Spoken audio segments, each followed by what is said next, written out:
A cena se descortina em uma penumbra densa, onde o silêncio da natureza é interrompido apenas pelo som rítmico de uma respiração ofegante. No vasto teatro da existência, observa-se um espetáculo que se repete há eras, mas que carrega consigo uma melancolia profunda e perturbadora. Um predador, movido por um instinto que parece vir das entranhas do próprio cosmos, fixa seus olhos em uma vítima indefesa. Não há ódio naquele olhar, mas há algo pior. Um prazer doentio na submissão, uma satisfação sombria em ver a vida alheia curvar-se diante da força bruta. Esse fenômeno, que muitos chamam simplesmente de ciclo da vida, esconde camadas de um desconcerto que a mente humana, ao despertar para a razão, começa a questionar com um incômodo visceral. O observador atento, aquele que não se contenta com as explicações superficiais das cartilhas escolares, sente um mal-estar ao se perceber parte desse mecanismo. É como se, em algum momento da jornada, a alma tivesse se deixado arrebanhar por circunstâncias que a obrigam a conviver com a predação, mesmo quando o coração clama por uma harmonia que parece não pertencer a este mundo. A vida, essa força misteriosa que se hospeda nos corpos e no psiquismo de cada espécie, parece ter sido formatada sob uma lógica de conflito que desafia os postulados da evolução. Porque a natureza, em sua aparente sabedoria, permitiria que o prazer do domínio se tornasse um pilar da existência. Esse questionamento não é apenas uma divagação acadêmica. É o grito de uma consciência que se vê aprisionada em um cenário onde a sobrevivência exige, muitas vezes, a anulação do outro. Existe um peso em viver em um sistema onde a predação é a regra, e o desconforto que isso gera é o ponto de partida para uma busca mais profunda. Algo está fora do lugar na grande engrenagem universal, e o humano, esse ser que transita entre o instinto e a reflexão, começa a desconfiar que o palco onde a vida acontece foi montado com materiais que escondem segredos incômodos. O mistério que envolve a ancestralidade e a forma como a vida se manifesta na mente de cada ser vivo sugere que há muito mais em jogo do que a simples luta pela comida ou pelo território. Há um rastro de sombras que remonta a tempos mitológicos, e o convite que se apresenta é o de encarar essa escuridão sem as amarras do orgulho ou do interesse pessoal. A busca pela verdade, livre dos brilhos acadêmicos e das zonas de conforto conceitual, revela-se como uma necessidade urgente para aqueles que desejam entender, afinal, que tipo de ser a vida universal realmente necessita. O palco está montado, as luzes da ignorância planetária começam a ser desafiadas por pequenos lampejos de lucidez, e o drama existencial se prepara para revelar sua face mais crua e, paradoxalmente, mais reveladora. Expandindo o olhar para além do horizonte imediato, percebe-se que o cenário da existência não se resume apenas às interações visíveis entre os seres. O mundo é um compêndio de histórias que se entrelaçam em uma cronologia ancestral, onde as classes de agentes que operam na vida universal possuem raízes que tocam as fronteiras de universos vizinhos. O contexto geográfico, seja no continente americano, na Europa ou nas terras distantes do Oriente, é apenas a superfície de um fenômeno muito mais vasto. A fundação da realidade, conforme se aprofunda a análise, mostra-se assentada em uma base que desafia a tradição filosófica clássica. Por séculos, buscou-se uma verdade absoluta, algo que fosse formalmente verdadeiro por si só, mas o que se descobre ao olhar para o abismo é que essa verdade formal pode ter um aspecto que nada tem de agradável ou decente. A ciência, com seus métodos rigorosos e seus painéis de observação, muitas vezes se vê diante de um limite onde o observador da criação parece estar em apuros. É um desconcerto que permeia tanto o cotidiano das tragédias humanas quanto o funcionamento sutil das partículas subatômicas. A humanidade vive um cotidiano penoso, marcado por uma sensação constante de que algo essencial foi perdido ou distorcido ao longo do caminho. Enquanto a biologia tenta catalogar as espécies e suas leis evolutivas, existe uma dimensão do psiquismo que permanece inexplorada, um território onde a predação não é apenas física, mas também ideológica e espiritual. A vida acontece efetivamente na mente dos seres, e é ali que os conflitos mais profundos são travados.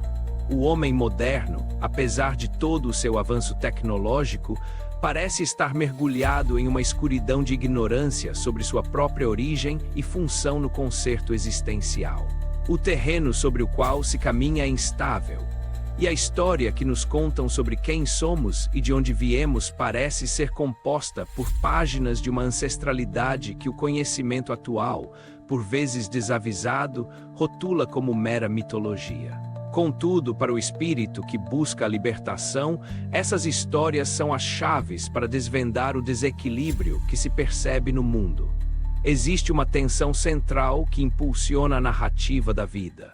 A luta entre a aceitação passiva de um sistema falho e a coragem de questionar as bases sobre as quais ele foi erguido. O mundo não é apenas um lugar de beleza e encantamento, mas também um palco de horrores, onde fomos condicionados a enxergar uma dádiva divina onde, talvez, exista apenas um erro de cálculo ancestral. Esse cenário de contrastes violentos prepara o terreno para a introdução de figuras que, cada uma a seu modo, tentaram iluminar essa escuridão, mesmo correndo o risco de serem consumidas pelas próprias chamas que acenderam. No centro desse turbilhão filosófico e existencial, emergem dois pilares do pensamento humano que, embora distantes no tempo, convergem em sua coragem de encarar o abismo. De um lado, a figura do mestre da Galileia, um homem que caminhou pelas terras do Oriente Próximo, carregando uma visão de um pai amoroso e amantíssimo, a quem chamava por um nome que evocava ternura e proximidade. Ele acreditava em uma verdade benevolente, uma ordem superior que justificaria o sofrimento e a entrega. Do outro lado, o pensador alemão, o filósofo que, séculos depois, empunhou o martelo para destruir os ídolos que imbecilizavam a humanidade. Ele via no legado do primeiro não a pureza da intenção original, mas a distorção operada por instituições que transformaram a dor em ferramenta de controle. O conflito central reside na percepção da divindade e da moral. O mestre Galileu, em sua agonia final em uma colina de martírio, teria experimentado o choque de perceber que o ser a quem ele servia talvez não fosse o pai amoroso que imaginava, mas uma entidade cruel e impiedosa, cujos desígnios exigiam sangue e sacrifício. Esse desespero, gritado em aramaico no momento da crucificação, revela uma fenda na estrutura da crença humana. A possibilidade de que o Criador deste mundo não saiba o que está fazendo, ou pior, que tenha agido com uma coleção de crimes e barbaridades sob a justificativa de cumprir sua vontade. O filósofo moderno, por sua vez, foi talvez o único suficientemente livre para apontar esse erro de percepção. Embora tenha falhado em compreender todo o enredo metafísico que envolvia o crucificado. A tensão entre o sonho de um reino de amor e a realidade de um sistema predatório cria o âncora emocional dessa narrativa. Os seres humanos, peças recentes nesse tabuleiro que já existia muito antes da criação do próprio universo, viram-se presos em uma confusão que não provocaram. Eles herdaram um fardo de culpa e pecado que não lhes pertence de direito, mas que foi imposto por forças que operam na retaguarda da existência. A pergunta que se impõe é: por que aceitar esse destino? A introdução dessas perspectivas sinaliza o início de uma jornada de desconstrução, onde as certezas são postas à prova e a verdadeira natureza da espiritualidade começa a ser questionada sob a luz fria da razão e da honestidade intelectual. O movimento da história começa a se acelerar à medida que se percebe que ninguém, nem os romanos, nem o mestre, nem a própria divindade bíblica, parecia ter plena consciência das consequências de seus atos naquele momento crucial. À medida que a narrativa avança, as apostas aumentam e a tensão entre a espiritualidade e a estrutura de poder torna-se quase insuportável. A humanidade, ao longo de milênios, foi envolvida por uma teia de religiões que, em vez de libertar, criaram problemas complexos que a ciência, a política e a sociologia tentam, sem sucesso, resolver. A ideia de um pecado original, lançada sobre os ombros de cada recém-nascido, funciona como um grilhão invisível que mantém a espécie em um estado de servidão voluntária. É uma organização meticulosa que inclui até a ameaça de um juízo final, uma espada de Damocles suspensa sobre as cabeças humanas, pronta para cair a qualquer momento. O desconcerto é profundo. Vive-se sob a égide de uma estupidez que classifica a inocência como culpa. O observador nota que não existe juiz com estatura moral para julgar a humanidade, pois os próprios deuses parecem ser os arquitetos do caos que culpam as criaturas de terem criado. A fricção entre a mensagem original de amor e a teologia de sangue que se ergueu sobre ela cria um abismo intransponível. A crença de que o sacrifício de um inocente era necessário para lavar os pecados do mundo é vista agora não como um ato de redenção, mas como uma exigência de uma divindade sedenta, um Abba que obrigou seu filho a beber o cálice do opróbrio. Esse contraste eleva as estacas emocionais, pois coloca em xeque a própria noção de bondade divina. Se o Criador é perfeito, como pôde gerar uma natureza tão cheia de defeitos, onde ímpetos genéticos criminosos imperam? A própria espécie humana, dita racional, parece ser mais cruel que os animais ditos irracionais, pois mata com consciência e refinamento. O peso dessa constatação é esmagador. O mundo é visto como um palco de horrores, e o fato de ainda encontrarmos beleza nele é um testemunho da resiliência extraordinária do espírito humano, e não necessariamente da bondade de quem o projetou. A narrativa ganha ímpeto quando se percebe que os manuais de conduta, as leis sagradas e as prescrições religiosas podem ser, na verdade, ferramentas de uma igreja colmeia que busca transformar seres pensantes em operários obedientes. A resistência a esse sistema não é apenas um ato de rebeldia, mas uma luta pela própria sanidade e dignidade. O momento em que a consciência humana decide não mais aceitar a culpa por um pecado que não cometeu é o ponto de ruptura que impulsiona a história em direção a uma nova fase de questionamento radical. Aprofundando-se na exploração desse conflito, a narrativa mergulha na textura emocional de quem vive essa transição de consciência. O desenvolvimento das ideias segue por caminhos tortuosos, onde o diálogo entre o passado e o presente revela uma humanidade que caminha para trás. Mesmo após o renascimento histórico, o que se observa é uma nova imersão em trevas, onde a pílula azul do conforto medíocre é oferecida como o maior dos prêmios. A vida vulgarizada tornou-se o padrão, e o psiquismo humano permanece abafado pelo fácil viver, comparável ao regozijo de seres que se contentam com a alimentação em plena pocilga. No entanto, o humano que se incomoda não pode mais aceitar essa condição. O filósofo do martelo, em sua análise cortante, percebeu que a moral cristã, da forma como foi estabelecida, agiu como um vampirismo, sugando a vitalidade da vida para alimentar uma esperança em um além inexistente. Ele via nas noções de alma e espírito ferramentas para desprezar o corpo e tornar a existência terrena anêmica. Essa crítica não é um ataque gratuito, mas uma defesa da vida em sua plenitude. O despropósito de instituições que, em pleno século XX, ainda clamam pela infalibilidade enquanto escondem séculos de crimes e obscurantismo, é um símbolo poderoso dessa complicação.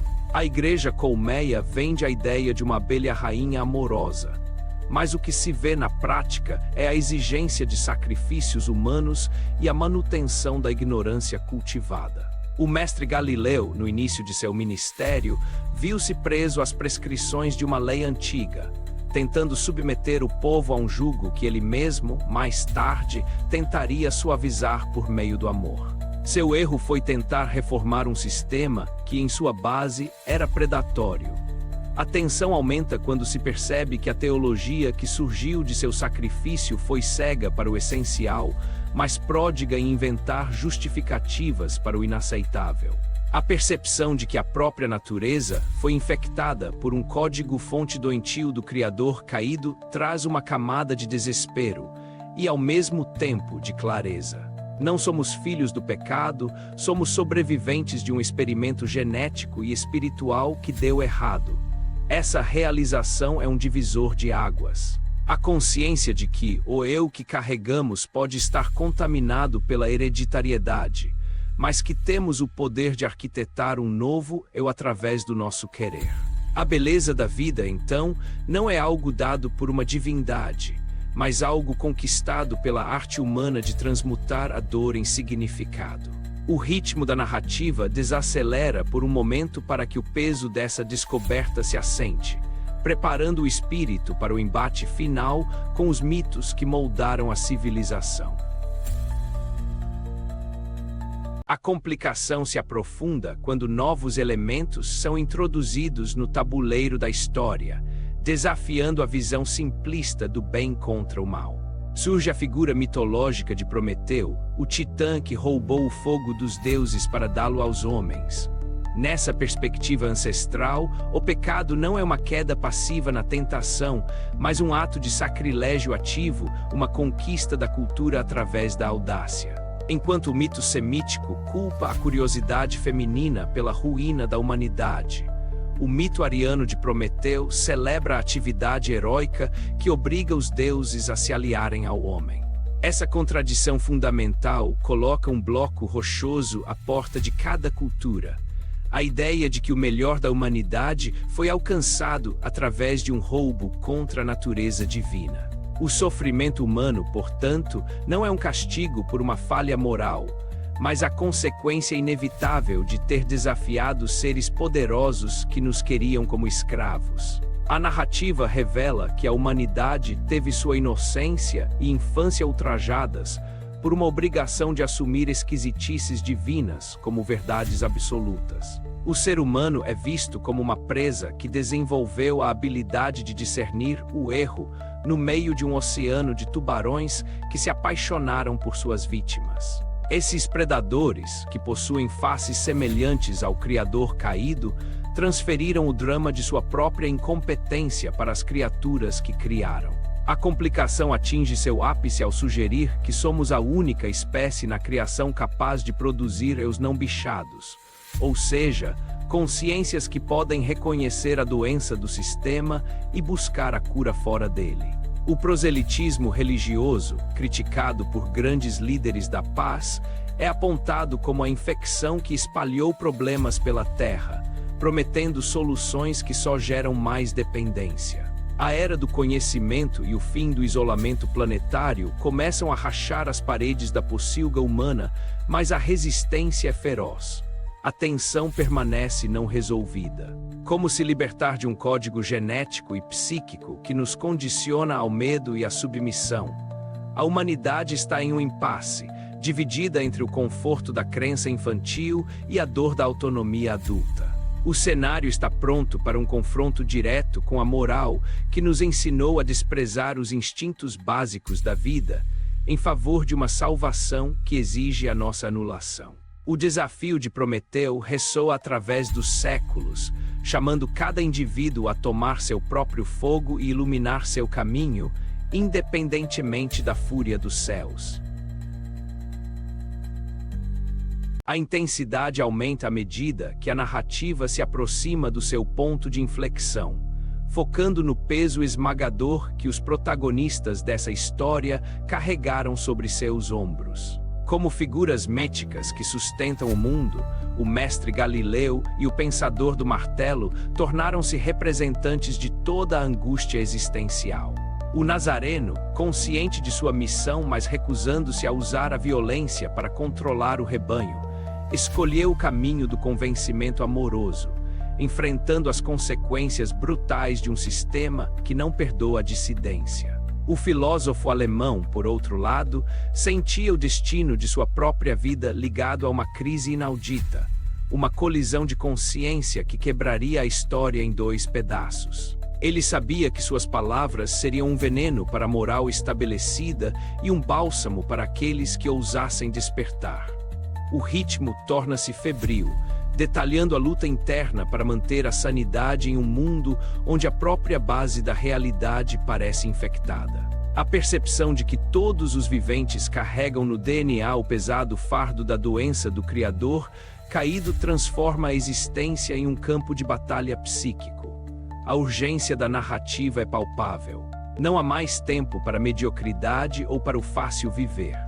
O cerco se fecha sobre a Igreja colmeia e seus dogmas imaculados, expondo as entranhas de uma instituição que, enquanto pregava a salvação, ocultava crimes tenebrosos contra os mais vulneráveis. A pressão aumenta sobre o indivíduo comum, que se vê diante da escolha inevitável: continuar sendo um eu arrebanhado e feliz na ignorância, ou abraçar a dor da lucidez e a responsabilidade de se tornar o protagonista de sua própria vida. A inevitabilidade do confronto com a verdade torna-se o motor que impulsiona o relato.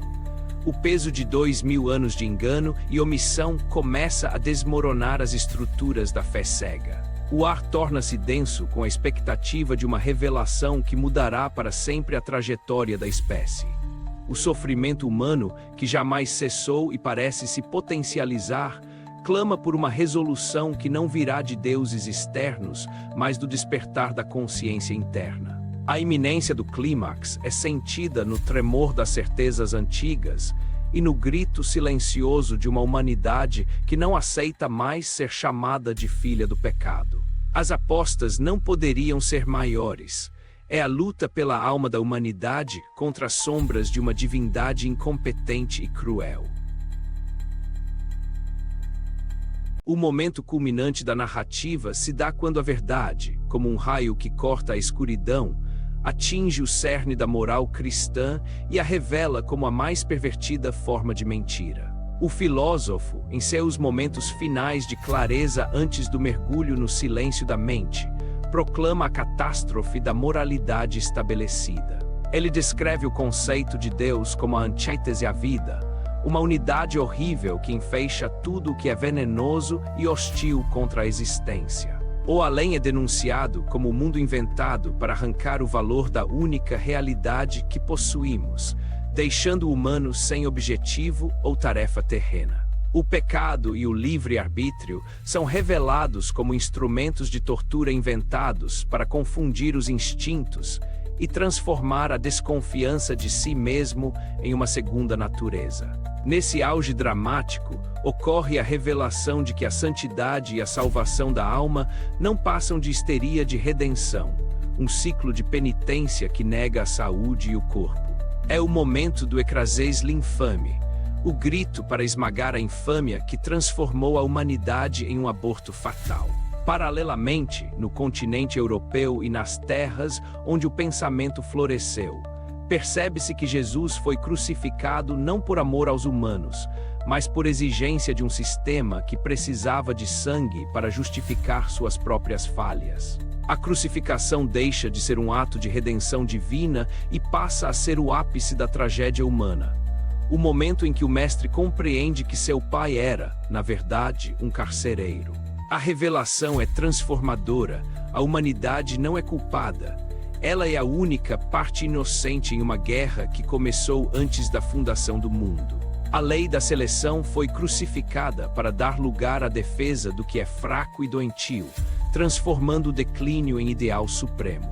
O impacto dessa verdade desmorona os ídolos que sustentavam a civilização ocidental. A clareza que emerge desse colapso é fria e cortante. Fomos enganados não apenas como indivíduos, mas como espécie. A trajetória da história é redefinida no instante em que se percebe que os guias da humanidade foram, na verdade, parasitas da moral. A transformação começa na recusa absoluta em continuar vivendo conforme esses preceitos. O mundo antigo morre nesse instante de lucidez e o horizonte de uma nova existência, livre das amarras do pecado e da submissão divina, começa a se desenhar em meio aos escombros da colmeia desfeita. Após a explosão da verdade, segue-se um silêncio carregado de consequências. O impacto imediato é uma sensação de vazio e desorientação, como se o chão tivesse desaparecido sob os pés da humanidade. A queda dos ídolos deixa um rastro de desilusão que atinge tanto o devoto quanto o cético. Aqueles que antes se sentiam seguros sob a égide da Igreja Colmeia agora enfrentam o frio de uma realidade onde não há um juiz celestial para recompensar ou punir. A consciência de que Jesus foi silenciado por 2 milênios, enquanto seu legado era distorcido para fins de poder, gera uma onda de indignação e lamento. O peso da omissão divina torna-se insuportável. Como pôde o sofrimento humano continuar a crescer enquanto aqueles que prometeram cuidado permaneciam em silêncio? A mudança situacional é profunda. As instituições que se diziam sagradas são vistas agora em sua nudez criminosa, com seus escândalos financeiros e abusos protegidos por leis que elas mesmas criaram em nome de Deus. O trauma da descoberta de que a própria natureza é portadora de uma doença original, oriunda de um criador falho, provoca um deslocamento psíquico. Não há mais como olhar para o mundo com a mesma ingenuidade. A beleza que antes era vista como dádiva divina agora é percebida como uma resistência heróica da própria vida contra um sistema que a quer anêmica. O espaço que se abre após o clímax permite que a humanidade comece a respirar fora do rebanho, mas é uma respiração ofegante, marcada pelo susto. A constatação de que a política e a ciência falharam em resolver os problemas criados pela religião deixa um cenário de destroços sociais e ambientais. Há uma pausa necessária para que o peso dos eventos se assente. O indivíduo, agora liberto da culpa do pecado original, encontra-se diante de uma liberdade aterrorizante. Há de não ter mais um manual a seguir. A transformação é visceral. O eu que foi condicionado ao medo agora precisa aprender a caminhar sem muletas espirituais. O rescaldo da batalha contra a moral cristã revela uma paisagem onde as velhas palavras, pecado, alma, salvação, perderam seu poder de feitiço. É o início de um luto necessário pelas ilusões perdidas, um intervalo de quietude antes que a construção do novo ser possa começar. A humanidade, sobrevivente de crimes cósmicos, olha para as estrelas não mais em busca de um pai, mas em busca de si mesma, reconhecendo-se como a única capaz de discernir o erro e buscar a justiça em um universo indiferente. Com o assentamento das poeiras da revelação, inicia-se um processo de resolução silenciosa mais profunda. As consequências mais duradouras da queda da moral tradicional começam a se manifestar na forma como o ser humano reconstrói sua identidade. A lição central que emerge é a de que a divindade não reside em um trono celestial, mas na capacidade humana de transcender a própria herança biológica e psíquica. A transformação interna é marcada pela morte do eu infectado e pelo nascimento de uma personalidade arquitetada pelo próprio querer. Percebe-se que, se o Criador era doente, a criatura tem o poder de buscar sua própria cura através da razão e da honestidade. O resgate da transcendência não acontece mais através da submissão cega, mas por meio de um materialismo militante e revolucionário, que busca a libertação nas trajetórias do poder constitutivo da vida. A humanidade começa a compreender que sua função no concerto existencial é resolver a enigmática equação que os deuses não souberam solucionar: como viver com decência em um mundo amoral. A resolução traz consigo um novo sentido de responsabilidade. Se não há juízo final vindo dos céus, o julgamento acontece aqui e agora, na forma como tratamos a vida e o mundo. A transição para o fechamento é suave, marcada pelo reconhecimento de que figuras como o Nazareno e o filósofo alemão foram, cada um a seu modo, precursores de um novo tipo de humano, e o super-homem nietzschiano, que carrega o fardo do mundo com a leveza de quem sabe dançar sobre a carga. A dor da crucificação e a angústia da loucura filosófica tornam-se sementes para uma sabedoria que não mais agride a inteligência. O ser humano deixa de ser uma presa indefesa para tornar-se o protagonista que rasga o manual e assume o controle de sua narrativa. A Igreja colmeia pode continuar a operar para o rebanho que teme a liberdade, mas para o indivíduo desperto, ela tornou-se obsoleta. A resolução é um ato de soberania espiritual, onde a inocência original é reclamada e a culpa é devolvida àqueles que a inventaram. O caminho para a frente é iluminado pela luz própria de quem descobriu que a verdadeira dignidade não está em ser salvo, mas em salvar-se da mediocridade e da servidão voluntária. A vida universal, enfim, começa a encontrar o tipo de ser que necessita. Aquele que é capaz de ver a beleza no meio do horror e de construir justiça onde antes havia apenas predação. Ao entrelaçar todos os fios dessa jornada, a síntese que emerge é a de uma humanidade heróica e solitária, que sobreviveu aos seus próprios criadores. O significado filosófico de tudo o que foi narrado converge para a ideia de que o fenômeno da vida é um processo de autoconstrução contínua. A história que começou com a predação e o medo termina com a possibilidade de uma nova autonomia.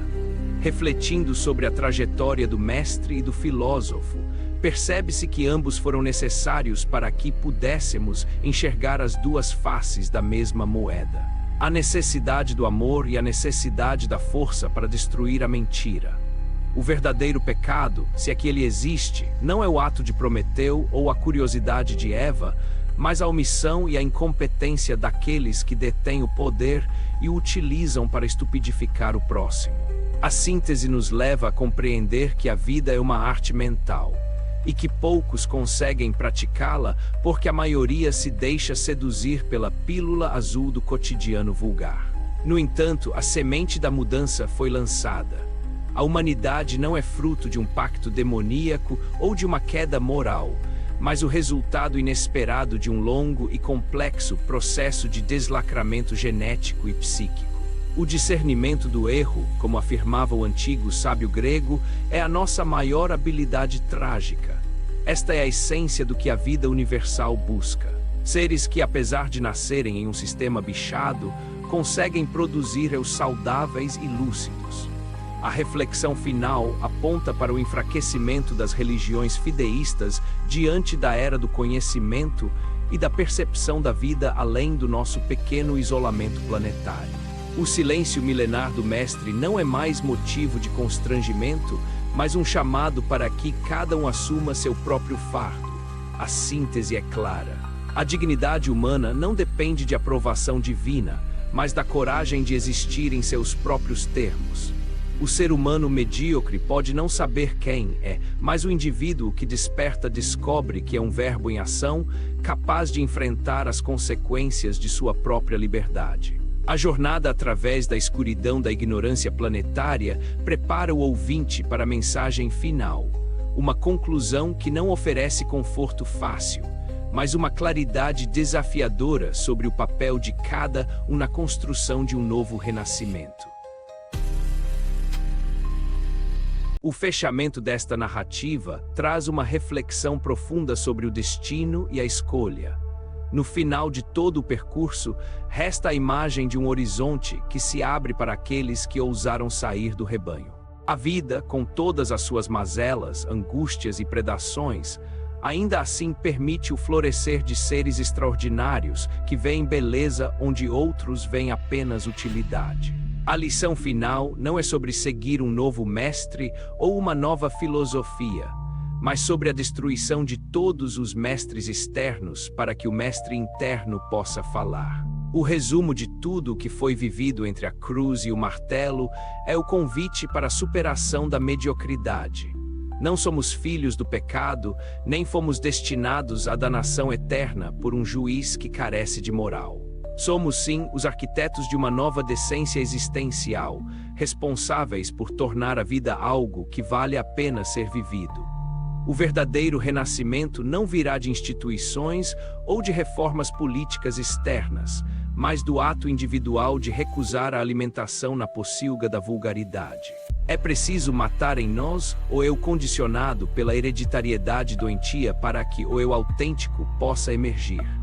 O silêncio do universo não é um abandono, mas um espaço de liberdade para que possamos escrever nossa própria história. Que a coragem de Prometeu e a sensibilidade do Nazareno, despojada das camadas teológicas, sirvam de inspiração para essa caminhada solitária, mas gloriosa. O tempo das mentiras sagradas está chegando ao fim, e o que resta é o desafio de ser humano em sua plenitude, racional, sensível, audaz e, acima de tudo, livre. A vida universal necessita de seres que não apenas sobrevivam, mas que dignifiquem o ato de existir através do discernimento e da arte de viver. Ao final, percebe-se que a maior dádiva não foi dada por Deus nenhum, mas é aquela que cada um concede a si mesmo ao decidir, finalmente, que não quer mais ser uma presa nem um predador, mas um protagonista consciente no palco da eternidade. Que essa clareza permaneça, não como um dogma, mas como uma chama constante, iluminando os passos de quem busca a verdade além das aparências. Em um mundo que, embora difícil, ainda é o único lugar onde a nossa vontade pode verdadeiramente dançar.